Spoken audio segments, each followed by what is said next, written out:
Zakaria 14, kemenangan terakhir, Tuhan menjadi raja di Yerusalem.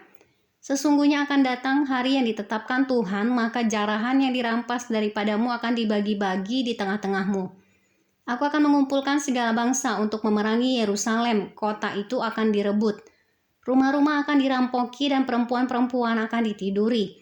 Setengah dari penduduk kota itu harus pergi ke dalam pembuangan, tetapi selebihnya dari bangsa itu tidak akan dilenyapkan dari kota itu.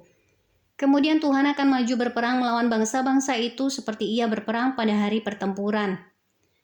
Pada waktu itu kakinya akan berjejak di Bukit Zaitun yang terletak di depan Yerusalem di sebelah timur. Bukit Zaitun akan terbelah dua dari timur ke barat sehingga terjadi suatu lembah yang sangat besar. Setengah dari bukit itu akan bergeser ke utara dan setengah lagi ke selatan. Maka tertutuplah lembah gunung-gunungku, sebab lembah gunung itu akan menyentuh sisinya. Dan kamu akan melarikan diri seperti kamu pernah melarikan diri oleh karena gempa bumi pada zaman Uzia, Raja Yehuda. Lalu Tuhan Allahku akan datang dan semua orang kudus bersama-sama dia. Maka pada waktu itu tidak akan ada lagi udara dingin atau keadaan beku, tetapi akan ada satu hari itu diketahui oleh Tuhan dengan tidak ada pergantian siang dan malam, dan malam pun menjadi siang. Pada waktu itu akan mengalir air kehidupan dari Yerusalem.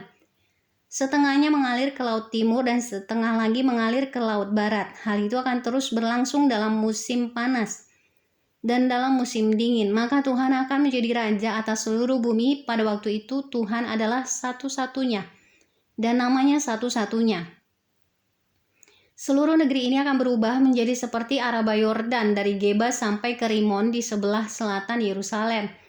Tetapi kota itu akan menjulang tinggi dan tetap tinggal di tempatnya dari pintu gerbang Benyamin sampai ke tempat pintu gerbang yang dahulu, yakni sampai ke pintu gerbang sudut dan dari menara Hananeel sampai ke tempat pemerasan anggur raja. Orang akan menetap di dalamnya sebab penumpasan tidak akan ada lagi dan Yerusalem akan tetap aman. Inilah tulah yang akan ditimpakan Tuhan kepada segala bangsa yang memerangi Yerusalem. Daging mereka akan menjadi busuk sementara mereka masih berdiri. Mata mereka akan menjadi busuk dalam lekuknya dan lidah mereka akan menjadi busuk dalam mulut mereka. Maka pada waktu itu akan terjadi kegemparan besar daripada Tuhan di antara mereka, sehingga masing-masing memegang tangan temannya dan mengangkat tangannya melawan tangan temannya. Juga Yehuda akan berperang melawan Yerusalem itu, dan dikumpulkanlah harta benda segala bangsa di sekeliling, yaitu emas, perak, dan pakaian dalam jumlah yang sangat besar. Tulah seperti itu juga akan menimpa kuda, bagal, unta, keledai, dan segala hewan yang ada dalam perkemahan-perkemahan itu. Maka semua orang yang tinggal dari segala bangsa yang telah menyerang Yerusalem akan datang tahun demi tahun untuk sujud menyembah kepada Raja Tuhan semesta alam dan untuk merayakan hari raya Pondok Daun. Tetapi bila mereka dari kaum-kaum di bumi tidak datang ke Yerusalem untuk sujud menyembah kepada Raja Tuhan semesta alam, maka kepada mereka tidak akan turun hujan. Dan jika kaum Mesir tidak datang dan tidak masuk menghadap, maka kepada mereka akan turun tulah yang ditimpakan Tuhan kepada bangsa-bangsa yang tidak datang untuk merayakan hari raya Pondok Daun. Itulah hukuman dosa Mesir dan hukuman dosa segala bangsa yang tidak datang untuk merayakan hari raya Pondok Daun.